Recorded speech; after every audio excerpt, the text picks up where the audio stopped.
Selamat pagi jemaat yang dikasihi Tuhan Yesus Kristus. Bila memerlukan informasi atau ingin menjadi anggota jemaat, silakan menghubungi kantor gereja. Warta jemaat yang pertama hari ini, Minggu tanggal 17 Januari 2021, kebaktian online GKI Gatot Subroto akan dilayani oleh Penatua Nadia Dewi Natalia. Yang kedua, pengumpulan persembahan. Jemaat dapat mengumpulkan persembahan di rumah masing-masing dahulu, lalu diserahkan pada saat kebaktian kembali diselenggarakan di gedung gereja. Persembahan yang sudah dikumpulkan di rumah dapat juga dimasukkan ke dalam kotak persembahan yang telah disediakan di kantor gereja.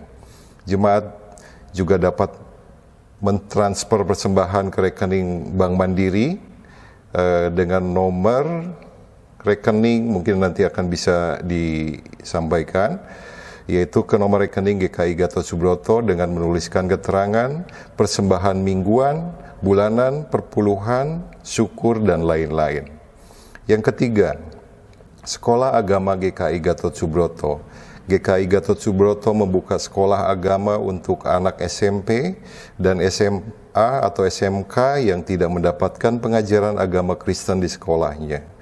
Sekolah agama akan dilaksanakan 2 kali dalam sebulan dan akan dimulai pada hari Minggu keempat bulan Januari. Bagi Bapak Ibu yang memiliki anak SMP dan SMA yang bersekolah di sekolah yang tidak memberikan pengajaran agama Kristen, diharapkan dapat mendaftarkan putra-putrinya untuk mengikuti sekolah agama ini karena sistem pemberian nilai tidak lagi mengikuti sistem yang lalu. Untuk informasi lebih lanjut juga dapat menghubungi nomor WhatsApp kantor gereja. Yang keempat, kelas katekisasi. Majelis Jemaat telah membuka kembali kelas katekisasi bagi jemaat atau orang tua yang mempunyai anak remaja berusia mulai 15 tahun dan belum dibaptis, CD atau dewasa, dapat mendaftar untuk mengikuti kelas katekisasi. Pendaftaran paling lambat tanggal 31 Januari 2021. Kelas katekisasi akan dimulai tanggal 4 Februari 2021. Formulir pendaftaran dapat diambil di kantor gereja. Demikian warta hari ini, kita akan memulai kebaktian hari ini.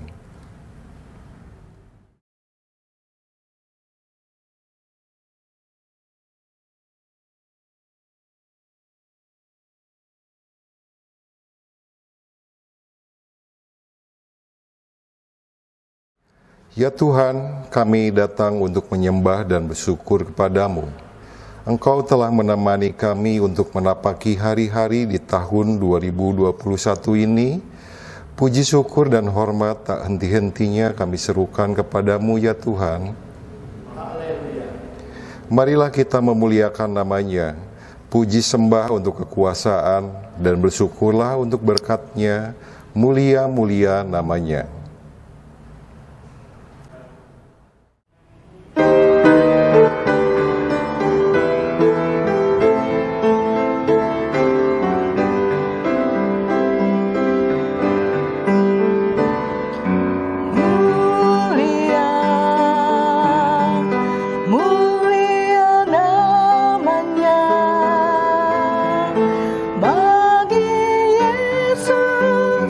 Kemuliaan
jemaat bersyukurlah, pujilah, tinggikanlah Rajamu Yesus. Dialah selamanya Sang Raja benar.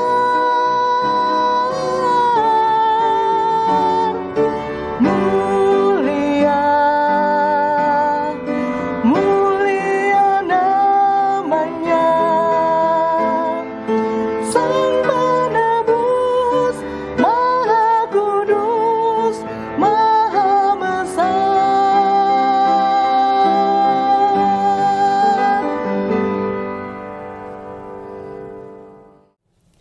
Kebaktian ini terjadi karena pertolongan kita berasal dari Bapa, Putra, dan Roh Kudus yang setia menuntun kita. Amin.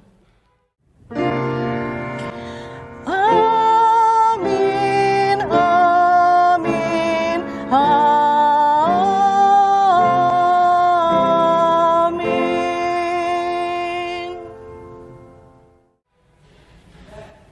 Berbahagialah saudara yang datang dalam nama Tuhan, Tuhan beserta saudara.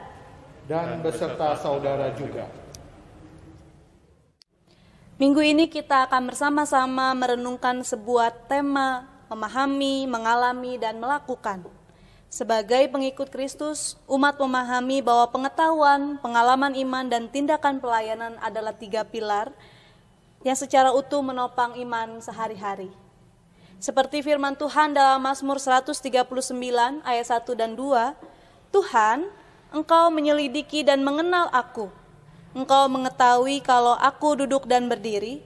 Engkau mengerti pikiranku dari jauh.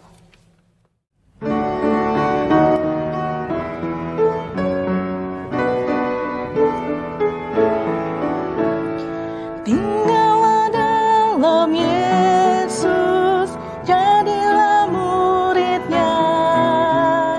Belajarlah firman Tuhan, taat kepadanya. Tinggallah dalam Yesus, andalkan kuasa-Nya. Dialah pokok yang benar, kitalah rantingnya.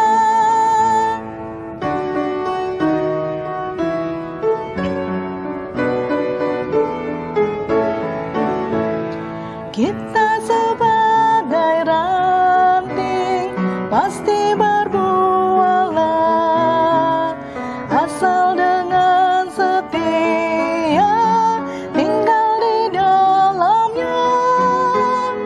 Tinggallah dalam Yesus, muliakan namanya. Hidup berlimpah kurnia hanya di dalamnya.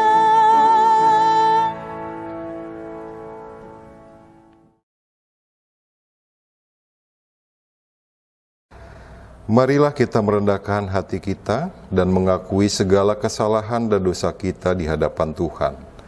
Ayat yang mendasari diambil dari Roma 4 ayat 7 dan 8. Berbahagialah orang yang diampuni pelanggaran-pelanggarannya dan yang ditutupi dosa-dosanya. Berbahagialah manusia yang kesalahannya tidak diperhitungkan Tuhan kepadanya.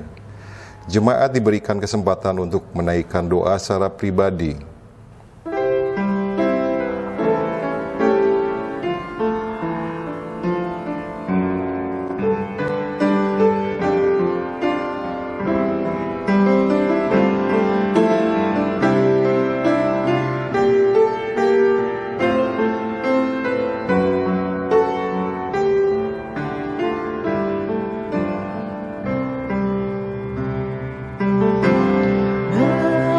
Berserah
Berita anugerah. Berita anugerah dari Tuhan kepada semua orang yang telah mengakui dosanya, tertulis dalam Yohanes 3 ayat 16. Karena begitu besar kasih Allah akan dunia ini, sehingga Ia telah mengaruniakan anaknya yang tunggal, supaya setiap orang yang percaya kepadanya tidak binasa, melainkan beroleh hidup yang kekal. Demikian berita anugerah dari Tuhan. Salam damai untuk kita semua. Damai Tuhan beserta.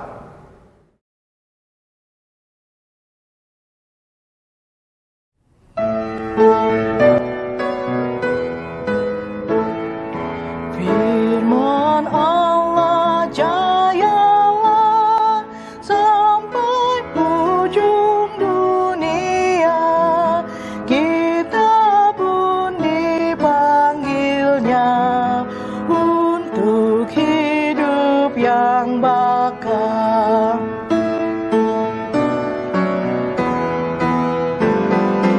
Firman Halik semesta yang mengasuh makhluknya, bimbingannya pun tepat bagi orang tersesat. Bapak, Ibu, dan Saudara terkasih, mari kita berdoa sebelum membaca dan merenungkan firman Tuhan. Mari kita berdoa. Allah yang kami sembah, dalam nama Yesus Kristus kami bersyukur untuk penyertaan yang boleh Tuhan berikan kepada kami. Saat ini Tuhan, Engkau berikan kami kesempatan untuk beribadah, dan sebentar kami akan membaca dan merenungkan firman Tuhan. Firman yang akan selalu menghidupi kami dalam hari-hari ke depan. Kiranya Tuhan melalui firman-Mu kami boleh melakukan apa yang menjadi seturut dengan kehendak Tuhan. Tuhan yang memampukan kami, Tuhan juga yang mengelola hidup kami untuk seturut dengan kehendak Tuhan. Terima kasih Bapa, dalam nama Tuhan Yesus Kristus kami berdoa. Amin. Pembacaan Alkitab kita dari Injil Tuhan Yesus Kristus menurut Yohanes 1 ayat 43 sampai 51. Pada keesokan harinya Yesus memutuskan untuk berangkat ke Galilea. Ia bertemu dengan Filipus dan berkata kepadanya, "Ikutlah aku." Filipus itu berasal dari Betsaida, kota Andreas dan Petrus. Filipus bertemu dengan Natanael dan berkata kepadanya, "Kami telah menemukan Dia yang disebut oleh Musa dalam kitab Taurat dan oleh para nabi, yaitu Yesus, anak Yusuf dari Nazaret." Kata Natanael kepadanya, "Mungkinkah suatu yang baik datang dari Nazaret?" Kata Filipus kepadanya, "Mari dan lihatlah." Yesus melihat Natanael datang kepadanya lalu berkata tentang dia, "Lihat, inilah seorang Israel sejati. Tidak ada kepalsuan di dalamnya." Kata Natanael kepadanya, "Bagaimana engkau mengenal aku?"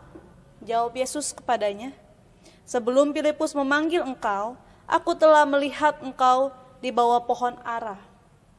Kata Natanael kepadanya, "Rabi, engkau anak Allah, engkau raja orang Israel."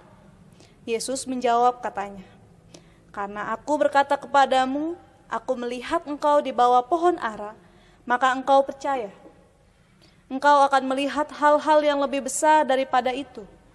Lalu kata Yesus kepadanya, "Aku berkata kepadamu, sesungguhnya engkau akan melihat langit terbuka dan malaikat akan turun naik kepada Anak Manusia." Demikianlah pembacaan firman Tuhan. Berbahagialah mereka yang mendengar serta melakukan dan memeliharanya dalam kehidupan sehari-hari. Haleluya.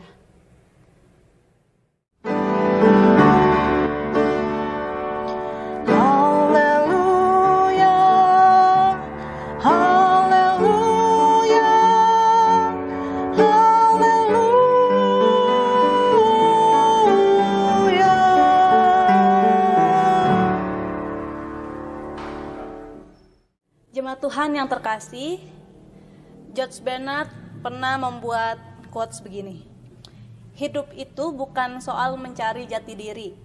Hidup itu tentang membentuk atau membuat jati diri itu sendiri. Biasanya yang mencari jati diri adalah anak-anak remaja sampai pemuda.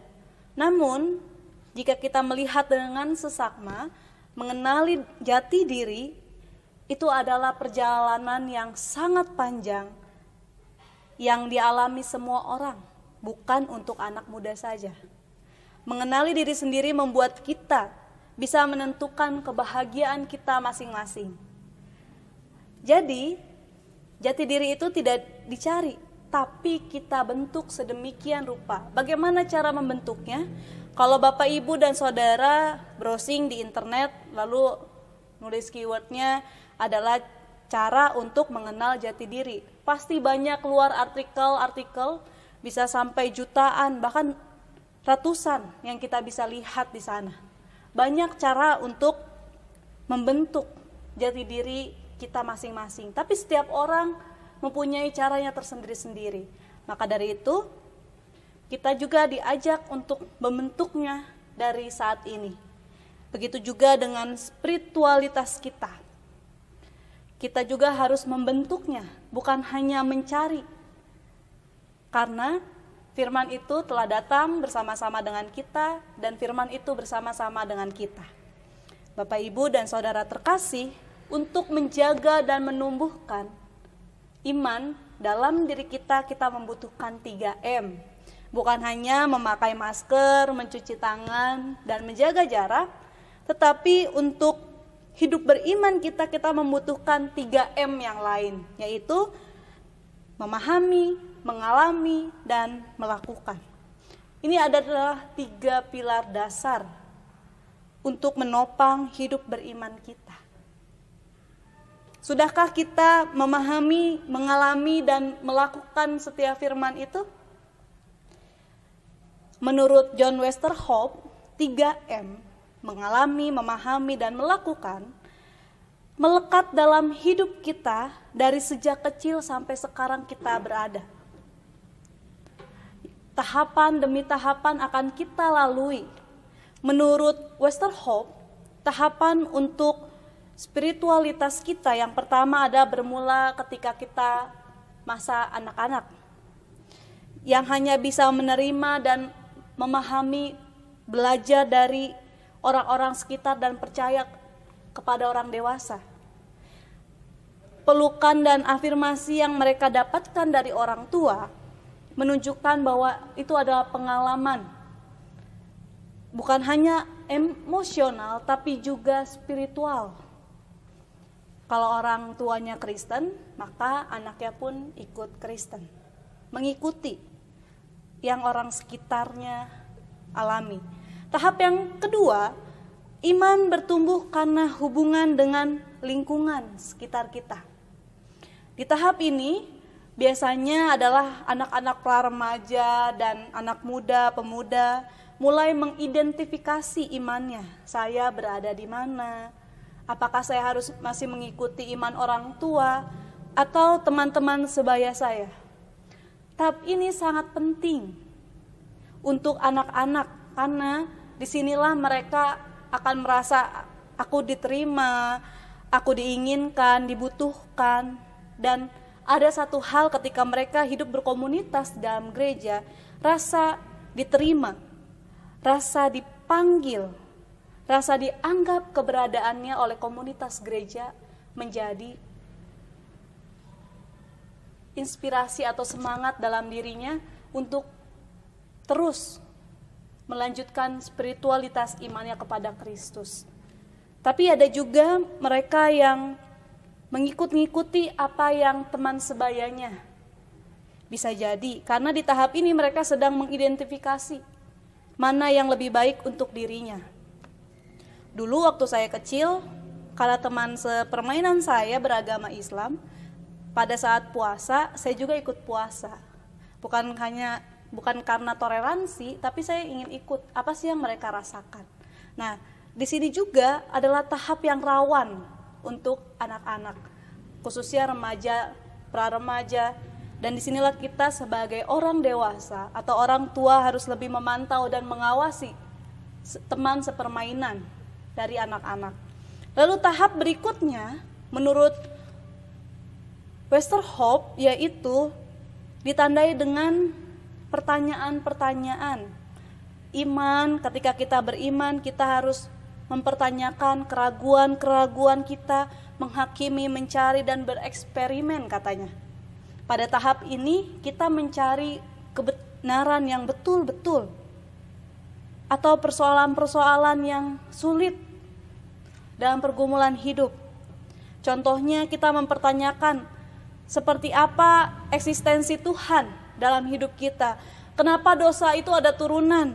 Kenapa ada bencana alam jika Tuhan mengasihi kita? Kenapa ini dan begitu?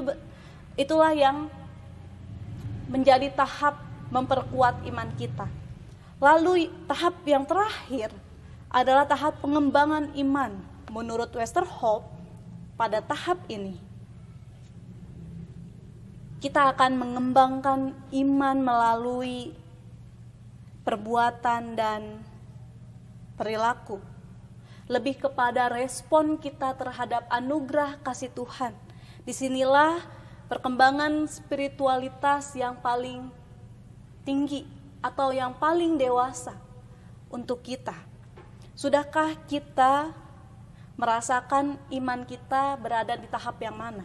Apakah masih tahap anak-anak yang mengikuti orang tua, atau yang mengikuti sekitar, mengidentifikasi, atau kita sudah meragukan siapa kita, kenapa kita ada di sini, siapa Tuhan, atau kita sudah mengembangkan iman kita lebih dalam lagi secara kehidupan pribadi dan sosial kita yang saat ini berjuang bersama-sama dengan kita. Bapak, Ibu, dan Saudara terkasih, setiap kita pasti sedang dalam proses tahapan iman spiritualitas, kalau menurut John Westerhoff. Nah, saat ini kita mau melihat spiritualitas yang ditunjukkan oleh Nathanael dalam pembacaan kita pada hari ini. Ia juga sedang berproses membentuk kepercayaan kepada Kristus. Ia seorang murid Kristus yang lain setelah perjumpaannya dengan Kristus tentunya ya. Ia seorang Israel yang sejati, tadi dikatakan di awal. Sosoknya hanya bisa kita baca di Yohanes saja. Kalau Bapak, Ibu, dan Saudara mencari di kitab-kitab yang lain, sosok Nathanael ini tidak muncul. Hanya seperbagian kecil. Namun ia mempengaruhi hidup iman kita. Mungkin kita seperti Nathanael yang ragu, yang tidak langsung percaya. Ketika ia mendapatkan informasi dari Filipus bahwa ia melihat juru selamat, ia tidak percaya seutuhnya. Ia sedang berproses imannya di situ. Nathanael meragukan perkataan Filipus dan ia berkata, mungkinkah suatu yang baik datang dari Nazaret? Bukan hanya sekadar pertanyaan, tetapi ini juga sindiran dari Nathanael. Mana mungkin di desa kecil ada kabar baik. Mari Bapak, Ibu, dan Saudara kita flashback ke belakang. Yesus saja lahir di tempat yang tidak layak, di kandang domba. Tapi ada kabar sukacita di dalamnya. Kalau diingat juga, Indonesia pun merdeka awalnya dari penculikan Soekarno-Hatta ke Rengas Dengklok, daerah yang terpencil namun menjadi tempat perumusan kemerdekaan. Ada kabar baik yang tercipta. Itu berarti kita tidak bisa memandang rendah suatu tempat atau daerah. Dan kita juga jangan hanya fokus pada daerahnya, namun subjek yang di dalamnya, sosoknya yang harusnya kita fokuskan. Sebuah tempat tidak akan terkenal atau viral jika tidak ada orang yang mempromosikan sesuatu peristiwa di dalamnya. Kayak beberapa waktu yang lalu di Bandung sempat viral ya, makanan odading jadi viral karena ada orang yang mempromosikannya. Kalau tidak ada, maka biasa-biasa aja odadingnya. Kita juga melihat di sini bahwa bukan fokus pada tempat, tapi fokus pada sosok siapa. Kita melihat di sini bahwa Nathanael hanya fokus pada objek tempat, bukan fokus pada subjek, yaitu Yesus Mesias itu sendiri. Hal ini masih terjadi hingga sekarang. Ada banyak pandangan skeptis tentang Yesus. Mungkin Bapak, Ibu, dan Saudara mengalaminya. Dan tidak sedikit yang mengejek, menghina, bahkan menghujat Yesus. Seperti Nathanael ini. Mungkinkah kita mengalaminya? Mungkin saja. Lalu bagaimana sikap kita ketika kita melihat Allah kita, Tuhan kita yang kita sembah dihujat? Kalau lihat di beberapa media sosial, terutama yang lagi hits di kalangan anak muda, ya itu tik gitu ya. Dari situ banyak komentar atau konten-konten tentang agama, merusakan gereja, intoleransi. Dan ketika saya membaca komen-komenan, banyak juga ada yang menghina, tapi ada juga yang membela, dan seterusnya. Lalu yang menarik, satu komentar berkata begini, tidak apa-apa kamu menghina Tuhan saya, tapi saya masih mengasihimu. Nah, disitulah banyak orang tidak mau terlalu berdebat dan memperkeruh suasana. Bukan hanya diam gitu ya, tidak melakukan apa-apa, tapi lebih baik menunjukkan aksi kepada orang tersebut. Dan itu juga yang dilakukan oleh Filipus dalam pembacaan kita. Filipus memilih tidak berdebat dan memperpanjang percakapannya dengan Nathanael karena ia merasa percuma. Orang yang tidak mengalami sesuatu dan bersikeras dengan pendiriannya sendiri, berdebat sampai mulut kita berbusa pun tidak akan diterima. Bagaimana caranya? Salah satunya adalah untuk menutup diam orang tersebut adalah memberikan bukti. Dan itu yang dilakukan Filipus kepada Nathanael. Ia berkata, mari dan lihatlah, come and see. Filipus mengajak Nathanael untuk melihat dan mengalami sendiri berdekatan dengan gurunya, Allahnya, agar Nathanael dapat memahami serta apa yang akan dilakukan berikutnya. Bapak, Ibu, dan Saudara terkasih, ketika kita mengalami peristiwa, kita dapat merasai lebih dalam dan merasakan sensasinya. Dan ketika kita melakukan, kita punya pegangan bahwa kita pernah loh merasakan ini. Kita pernah mengalami di posisi ini. Kita bisa menjadi lebih kuat. Kita menjadi lebih bersemangat ketika kita bercerita kepada yang lain. Karena mengalami. Dan di sini titik di mana Nathanael mengalami perjumpaan dengan Kristus. Sir M. Salverina dalam tulisannya menulis begini. Mari dan lihatlah. Itulah undangan dan panggilan Tuhan bagi kita. Panggilan menjadi murid Kristus sungguh merupakan rahmat yang patut kita syukuri. Ia memanggil kita masing-masing untuk hidup bersama Dia. Tidak sekedar untuk menonton dari jauh. Dalam sepenggal kalimat dari Salverina ini, saya mau merefleksikan bahwa kita diundang untuk tinggal bersamanya, menjalani segala sesuatu bersama Kristus, melihat keadaannya yang sebenarnya seperti apa. Ia tidak akan menutup-nutupi, manusia bisa menutupi segala keburukannya, tapi Kristus, Ia tidak menutupi segala hal tentang dirinya. Ia terbuka.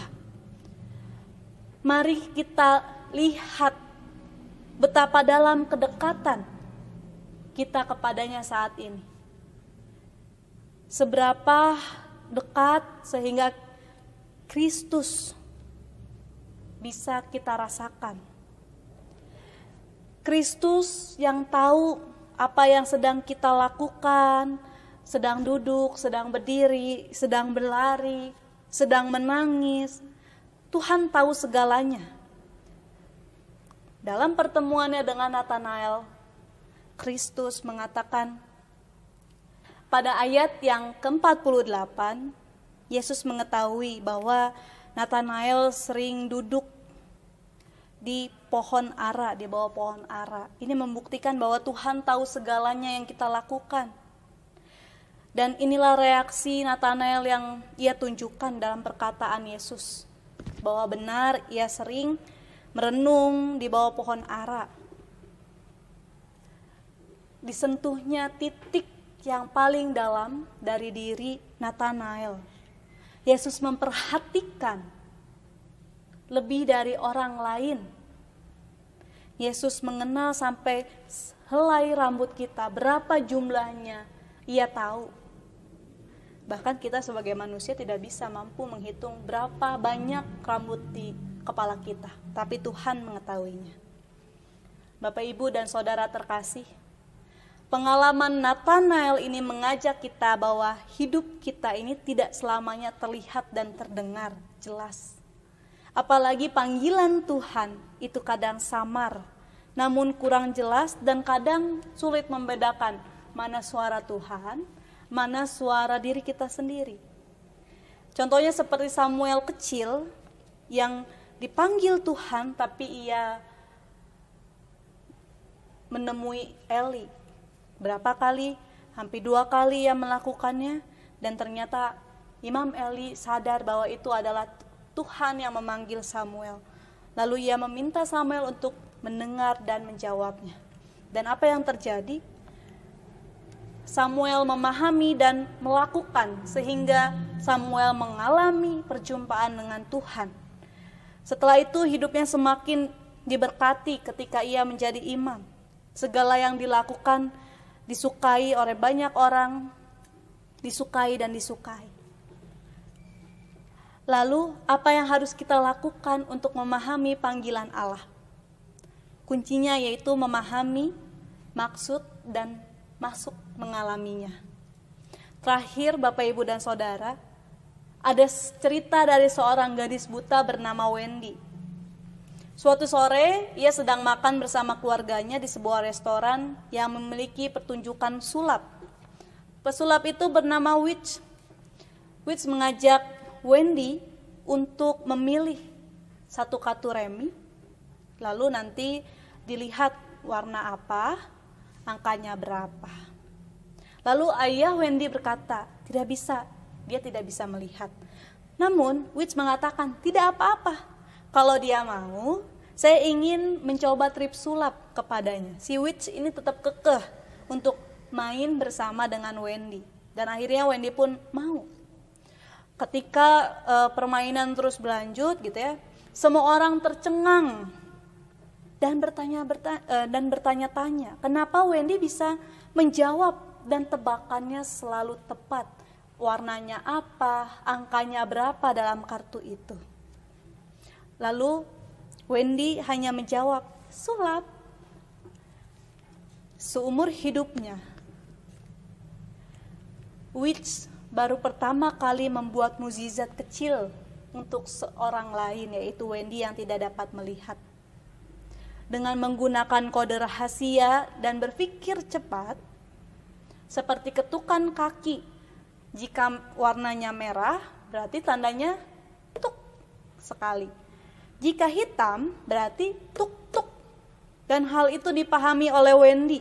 Maka dari itu Wendy bisa menebak dengan tepat apa warnanya dan berapa jumlahnya. Dan hal itu yang membuat Wendy merasa istimewa dan mengalami peristiwa yang begitu menyenangkan untuk dirinya. Karena di depan keluarganya, ia menjadi bintang di sana. Bapak, Ibu, dan saudara terkasih, kita melihat jika kita mau memahami dan mengalami seperti Samuel, Wendy, dan Nathanael, maka mari kita paksa diri kita untuk fokus pada tujuan, yaitu panggilan Tuhan. Memahami dan mengalami, come and see. Jangan hanya menonton, tapi mari ikut menyeburkan diri kita ke dalam kolam dunia ini untuk melakukan tindakan pelayanan yang nyata sebagai respon anugerah Allah untuk hidup kita. Kiranya Tuhan memampukan kita untuk melakukannya. Amin.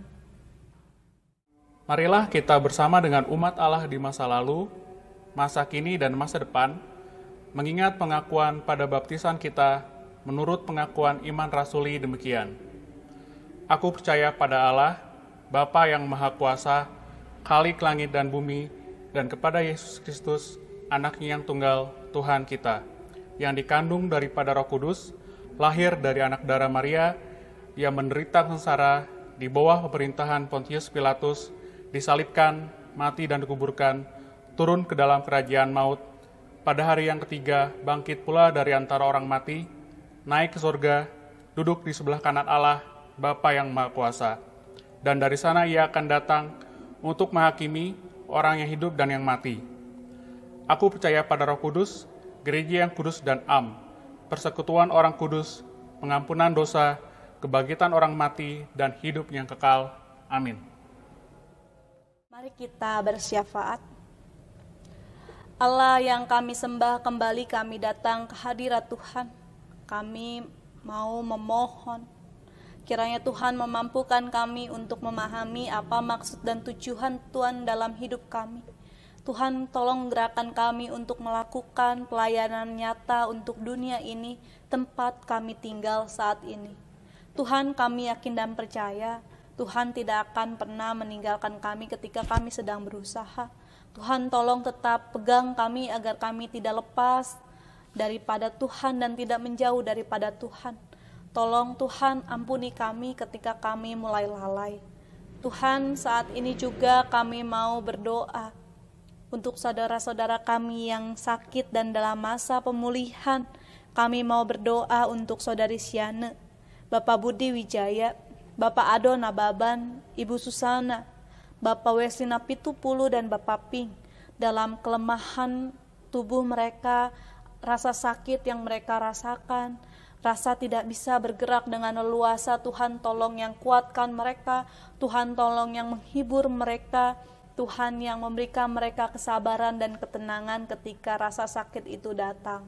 Tuhan, kami yakin dan percaya cinta kasih Tuhan nyata kepada Tuhan melalui dokter, melalui tim medis, dan terapi apapun yang sedang mereka jalani Tuhan. Cinta kasih Tuhan nyata bersama kasih sayang keluarga yang mendampingi, yang mendukung mereka untuk tetap bersemangat hidup dalam kasih karunia Tuhan. Kami juga mau berdoa untuk para orang tua kami yang lanjut usia dalam masa indah mereka Tuhan. Di masa-masa ada pembatasan, masa-masa di mana mereka tidak boleh keluar, Tuhan tolong mereka. Tuhan yang memberikan mereka pertolongan. Kami yakin Tuhan, ketika mereka merasa sendiri di rumah, Tuhan hadir di sana. Tuhan, Sang Sungai Rahmat kami mau juga berdoa untuk kesembuhan dunia dari pandemi COVID-19. Semakin banyak yang terjangkit. Tuhan, tolong kami dan ingatkan kami untuk selalu menggunakan dan melakukan protokol kesehatan serta menjaga kesehatan kami, Bapa. Dan kiranya Tuhan juga sertai ketika kiranya tanggal 11 sampai 25 nanti kami akan melakukan PSBB, kiranya Tuhan bantu kami membatasi diri kami. Tuhan tolong ingatkan kami, banyak yang harus diselamatkan dan harus dijaga. Dan kami juga mau berdoa Tuhan untuk pemerintahan yang sedang menanggulangi segala macam hal di Indonesia ini. Bukan hanya pandemi, tapi juga bencana alam, intoleransi, dan banyak lagi. Tuhan tolong mereka ketika mereka melakukan tugasnya, Tuhan yang sertai dan jaga mereka. Berikan kebijaksanaan kepada mereka Tuhan, sesuai dengan apa yang mereka emban untuk negara ini Bapa. Dan kami juga mau berdoa untuk tenaga medis, kiranya Tuhan, mereka adalah perisai pertama kami ketika berhubungan dengan pandemi ini. Tuhan yang sertai mereka, Tuhan yang jaga mereka ketika mereka menjalankan tugasnya. Tuhan juga sertai keluarga mereka di rumah yang khawatir, yang tak pernah lelah mendoakan mereka. Tuhan juga yang sertai mereka. Kami juga mau berdoa untuk jemaat GKI Gatot Subroto dalam pergumulannya, dalam kesedihan, dalam kesenangan. Kiranya Tuhan juga ikut dalam pergumulan mereka untuk menjalani hidup hari ke hari ke depan. Kami yakin dan percaya Tuhan selalu menjaga dan menyertai kami sekalian. Ya Tuhan, kiranya dalam ketidakberdayaan kami, Tuhan yang meneguhkan kami untuk melangkah di tahun 2021 ini, menapaki setiap hari demi hari bersama-sama dengan Tuhan. Inilah doa kami Tuhan, kami alaskan dan kami panjatkan dengan doa yang Tuhan ajarkan kepada kami. Bapa kami yang ada di surga, dikuduskanlah nama-Mu, datanglah kerajaan-Mu, jadilah kehendak-Mu di bumi seperti di surga. Beri kami hari ini makanan yang secukupnya, ampuni salah kami seperti kami mengampuni yang bersalah pada kami. Jangan bawa kami dalam pencobaan, tapi lepaskan kami dari yang jahat, sebab Kaulah yang punya kerajaan dan kuasa, kemuliaan sampai selama-lamanya. Amin. Amin.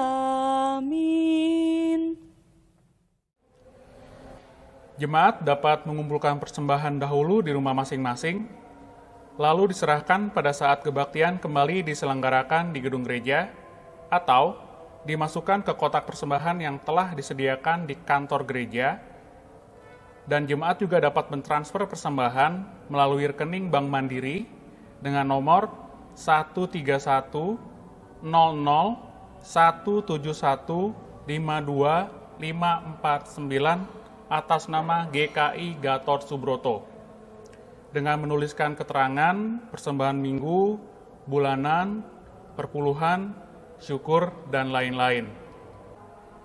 Nat persembahan minggu ini terambil dari Mazmur 96 ayat 8. Berilah kepada Tuhan kemuliaan namanya, bawalah persembahan dan masuklah ke pelatarannya.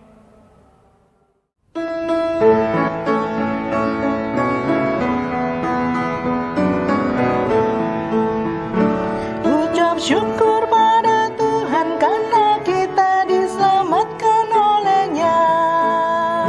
Senandungkan lagu baru bagi-Nya. Nyanyikanlah dengan riang karena kasih setia Tuhan, nyanyilah. Senandungkan lagu baru bagi-Nya.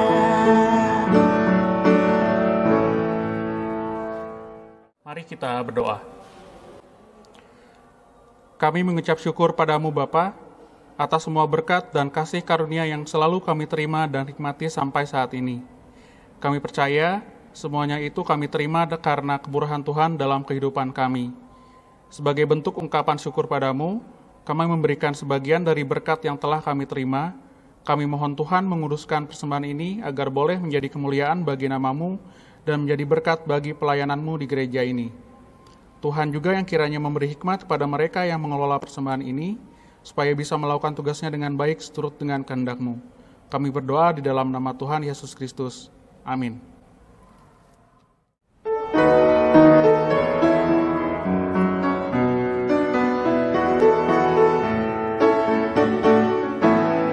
Oh sungai Raman, curahkan air, sembuhkan bumi yang mengerang. Oh sungai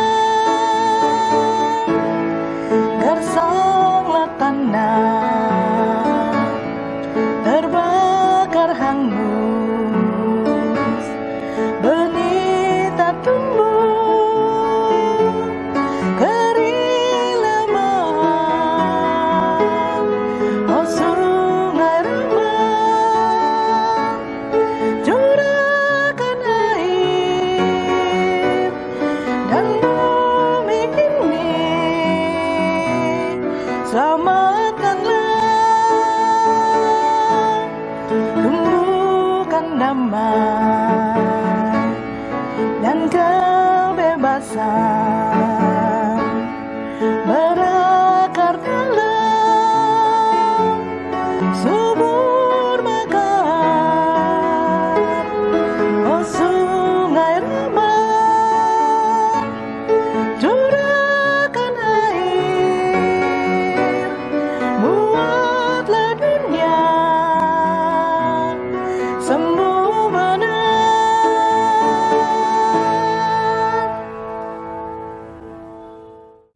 Kini arahkanlah hatimu kepada Tuhan. Kami mengarahkan hati kami kepada Tuhan. Jadilah seorang yang dapat memahami, mengalami, dan melakukan sebagai respon iman kita. Tuhan yang memampukan kami. Terpujilah Tuhan. Ini dan selama-lamanya. Sekarang terimalah berkat dari Tuhan. Tuhanlah penjaga kita. Tuhanlah naungan kita di sebelah kanan dan kiri kita. Tuhan akan menjaga keluar masuk kita dari sekarang sampai selama-lamanya. Haleluya. Amin.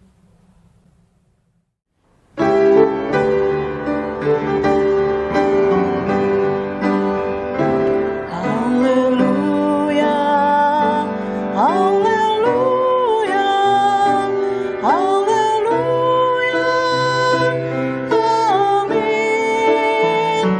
Di setiap kata dan karyaku, haleluya, amin.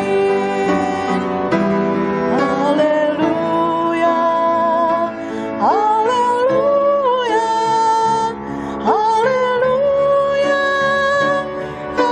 amin. Di setiap kata dan karyaku, haleluya, amin.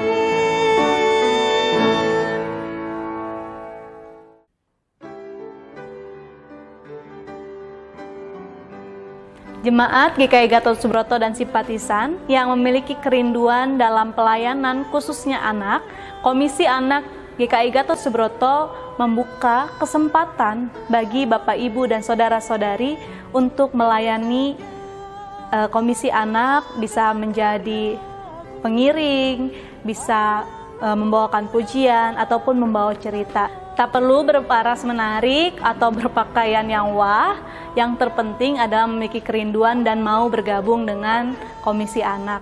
Mari Bapak Ibu yang memiliki kerinduan datang dan mendaftarlah sebagai guru sekolah minggu. Tuhan Yesus memberkati.